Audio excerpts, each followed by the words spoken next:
Hello, Helena. Well, we're back at it again. I'm with Ana Cortez, the recently appointed city manager.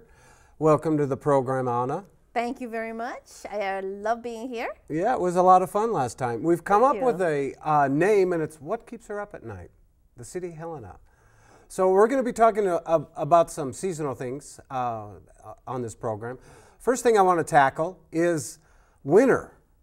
We had, you know, a fairly mild winter until it wasn't, and then the snow fell, and boy, did it fall. Yes, indeed.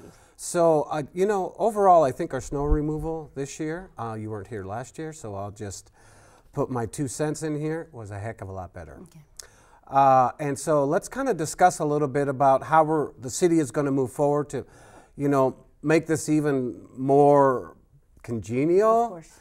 You know, we had tons of snow come in February and even into March, and so let's talk about how we're going to proceed moving forward before the snow flies next year. Well, thank you for asking that question. So even though I came to the city in the middle of January, quickly I learned about some of the challenges that we had in previous winter seasons or snow seasons. And the commission was very direct and clear that continued improvement is expected. So we are very pleased that our new street superintendent basically transformed the operations from previous years. And in doing so, we were able to do things differently. We were able to attack different streets in a different way. We were able to deploy our crews differently. I can tell you that right now, our superintendent, David Canopy, has actually been at the forefront of making sure that we purchase the equipment that we need. As you know, snow is as much brute force as it is equipment. So yes, of course, we want able bodies that can help us do the heavy lifting, but you have to have the right equipment. One of the challenges, for example, that we've had this season that we will be fixing so that next season we don't have is we had a series of unfortunate situations with alleys. Some of our alleys were had very, very dense snow packs, were very narrow, and it was very difficult for our garbage trucks to go through the alleys, and they were too narrow for the snow plows to go through the alleys. So what the lesson learned was we need equipment that is more nimble than what we currently have.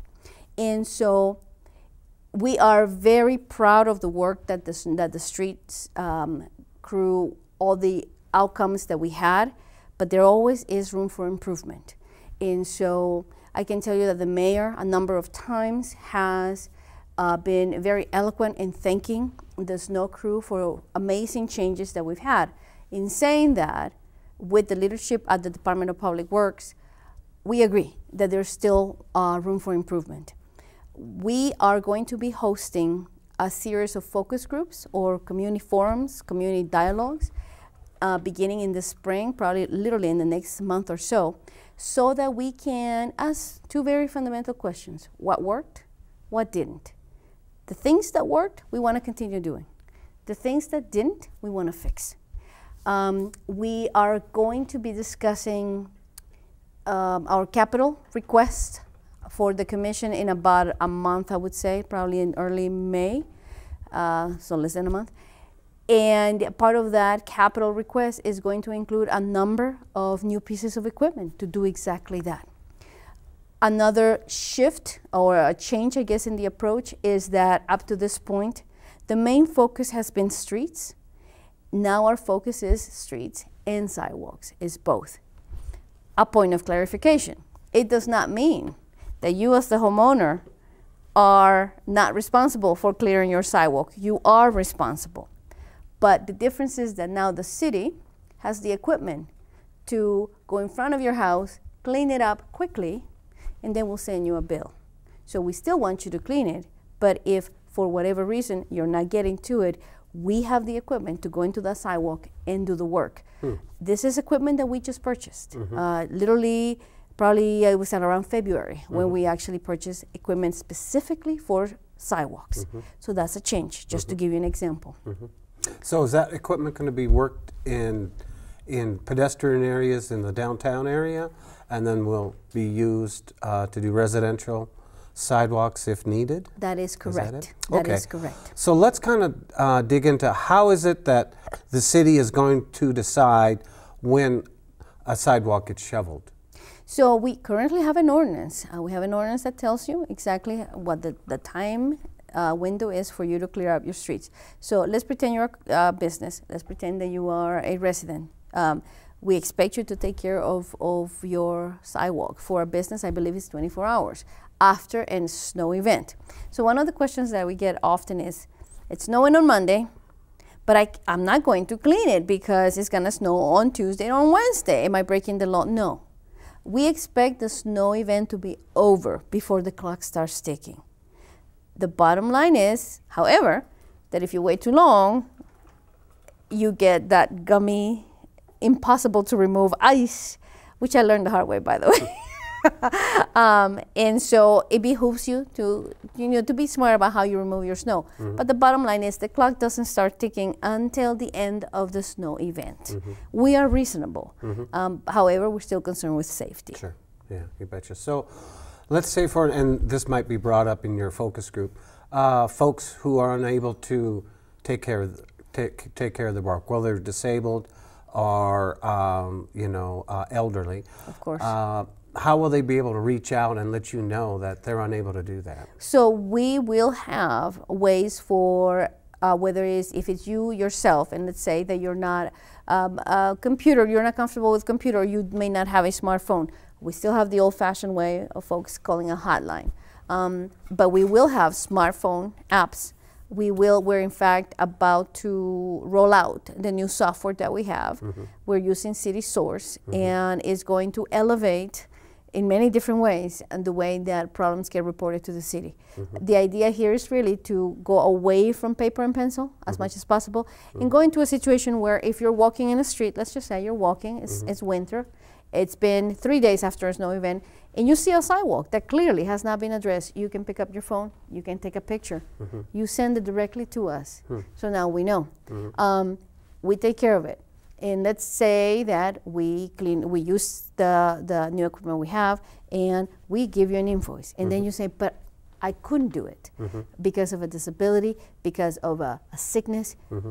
We'll address those as they come. Okay. So we will have systems. We will have systems for us to be proactive and help some of the community members who are more fragile and may not be able to do the work. Yeah, we're going to keep those in mind. You bet. So let's just talk about definition of a sidewalk being shoveled. Does that mean a path? What are you considering? It's about pedestrian safety. So think about it from two perspectives. So who is a pedestrian? A pedestrian clearly can go in a small path. But pedestrians are also folks in wheelchairs. Right. So if the path isn't wide enough for a wheelchair, you're not providing a safe passage through those sidewalks. All right. So it's keeping both in mind. Sure. So you're going to be having those focus groups that community input here in the next couple of months or whatever. Yes. Oh, that's great. Okay. Yes. Well, let's get into something everybody's been anxiously waiting for, and that's springtime. Oh. So springtime means trails. It also means burning. And so recently, the city has started prescribed burns, and they did it the other day when it was snowing. So, a good time to do it, but I imagine some folks were out there going, what's going on here? So let's talk about a little bit of, how we're going to manage our open lands moving forward here this season. So spring, we're definitely very happy that we're getting to that point. I have learned to appreciate snow because it covers potholes, okay? So I never had that appreciation. But now the spring is in the air, you are correct. So now we're getting ready as far as open lands goes. I guess I would say there are two main focus. The first one is the focus of making sure that our trails are safe and available. And the other one is fire safety. So as we start going into the summer, we start thinking about any possibilities of having a fire situation, a fire event. So whereas snow events are inconvenient and sometimes dangerous, we saw the collapse of some facilities here in the state, but fires are devastating to an entire community. So our focus right now is, I don't know if you've seen, but a number of controlled fires in Mount Helena and Mount Ascension for the reasons of mitigating the fuel that if lit by a spark, somebody not thinking and trying to put off a cigarette, or Mother Nature. Mother Nature sends lighting our way, and there you have it. And our goal is therefore to remove the fuel. So that's how we do fire prevention. We try to clear up the forest as much as possible so that if there's an event, the amount of fuel that would then create the fire is diminished. We have a very active open lands management program. There are a few things that I would like to mention for your viewers because it's in people's minds. So maybe about 6 months ago or so, a decision was made that we would we would seek out a consultant to help us with the community engagement process that would lead to the update of the open lands management plan, specific sections of the plan, not the entire plan. And that was as a result of some concerns about how some open lands projects have been managed, in the lack of communication in some cases or the confusing communication in others. So we are, I'm pleased to report to your viewers that we are interviewing 2 consulting firms next week, and that we should make a selection at that point on who is going to come and help us create an open, transparent, effective process for bringing in all the different stakeholders. I would say the single most frequently asked question that I get on this matter is, how are you going to ensure that all the voices will be heard? Because we're concerned that this one group that has been created only has one view. Any consultant that is worth their weight, the first thing that they will do is they will figure out a new way of engaging the stakeholders. If I were facilitating a process like this, I would create my own stakeholder group. I wouldn't inherit anybody else's stakeholder group. It's almost a golden rule. You don't inherit anybody else's process because you as the facilitator, you have to manage the process. It's your baby. So the reality is that whoever we select, if that firm is competent, they will create their own set of stakeholders, committees, ad hoc groups, call it whatever you want, but different entryways for the different voices to be heard, in particular, the quiet voices. Because in any community process, the loud voices, we all hear them. The reality is, I don't need a consultant for that. I need a consultant for the quiet voices. Those are the ones that we want to capture. Sure. Yeah, you bet. The other relevant development in all of this, as far as how we manage our open lands, is that we have closed the process for the new open lands parks recreation director. I've seen some of the resumes. I'm very excited about the types of individuals that have applied for this position. It is a leadership position in every sense of the word. People have asked if this is a nuts and bolts position, and I've told them no, it is not. This position is highly political. Even this morning I was thinking that the new open lands parks recreation director will have actually a more political position than even my own. As a city manager, I have to go through both. I have to do the internal stuff and then also the political stuff. This person is going to dedicate most of her time to a number of topics that are very, very sensitive in nature. So in reality, we're hoping to bring someone who will be very astute about collaborating with stakeholders, about bringing people into the tent, even when they disagree, alleviate anxieties, and not worry so much about the nuts and bolts. We have very, very competent staff in the city. They're nuts and bolts people. But it's that other layer that we need. To create more of an inclusive environment for Exactly. this shared treasure that we have here. And being sensitive, again, to those quiet voices. Sure. Let's talk a little bit about different recreational uses on our open spaces. You know, there's a difference between walking and biking. And let's speak a little bit about that, how we're going to move forward in that arena there. Certainly. So we have active uses such as biking, such as climbing. I understand that there are sections in Mount Helena, I believe, where you can actually rock climb. That's an active use. And then we have passive use such as hiking. I wonder, dog walking, I guess that would be an active use. So think about it this way. The active uses are those who have more of an impact on the environment, on the terrain, which is not, again, it's not necessarily a bad thing. We do want open lands to be used. It is a tremendous asset, but if we don't use it, it's like having, you know, that antique at home that you never touch. So you do want to enjoy it. But it is a balance. We have to balance both, and in doing so, we have to think maybe differently on how we accommodate. We as a city probably need to do a better job educating the public on how to be good stewards of the land, regardless if it's passive or active use. I will give you some examples. So I've been walking through the hills since the day I got here in the snow and everything. Which for a California girl, that was a big deal. Probably the locals don't think anything of it. But now that the snow is melting, my hikes are different.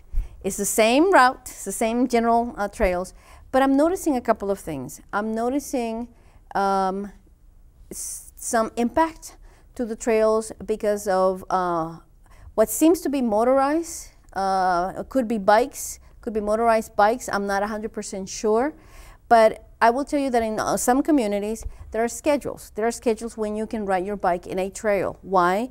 Because a bike will have an impact on a trail. Dog gifts. So there's dog poop that is serious. We provide bags. So in our trails, we have a container with bags that are free of charge. We spend thousands of dollars on those. So it is unclear to me why we have so much dog poop in our trails. Some communities where this issue has become politicized have gone to extremes of actually banning dogs from the trails. It would be a shame. You know, I have two dogs. They're always with me. They love the trails. But there is a lot of poop. And that is part of being, again, a good steward of the land. So it's best when government does not have to regulate. Right. That in reality, we all own those lands. Right. We all should regulate. We all should take ownership and use some common sense. Right. And so there's still some snow, so we'll see what happens when everything is actually gone. So let's elaborate a little bit on that. You know, just because you're out of the city limits and you're not on the sidewalk and on the boulevard, there's still the responsibility of cleaning up after your dog, even on the trail system. Thank you. You are correct, and you're right. I think maybe some people are confused. Yeah. Whereas we don't see dog poop in parks, you know, the urban parks. Sure. Centennial, I walked that trail. Even at the dog park, is sparkly clean, actually. So yeah. I do think that maybe there's a little bit of that. So you are supposed to pick up after your dog, whether or not you're in an urban park or whether you're in the open lands trails. The reality, again, these are common areas. The trails belong to everybody. Yes, common area. So, you know, again, common courtesy. Area, common sense. Huh? Yes. And common courtesy. Exactly. Yeah. Oh, okay. Interesting. Well, we're going to be moving more into the springtime here. A lot more people will be using those trails. So just to kind of recap here, you're going to be having some meetings on the previous winter's snow removal and getting the public's input on that. And then we'll start moving forward on our trail systems here. And just a reminder for everybody, pick up your dog poop, please. You know, that'd be great. Well, we're about ready to end another What Keeps Her Up at Night, so I really thank you for taking the time. Thank you. Thank you so much, Kevin. Oh, you're very welcome. You're Love a busy being here. person, and you're fun to talk to. Thank you. Thank you so much. Thanks a lot for joining us. We look forward to our next meeting. Take care. Bye-bye.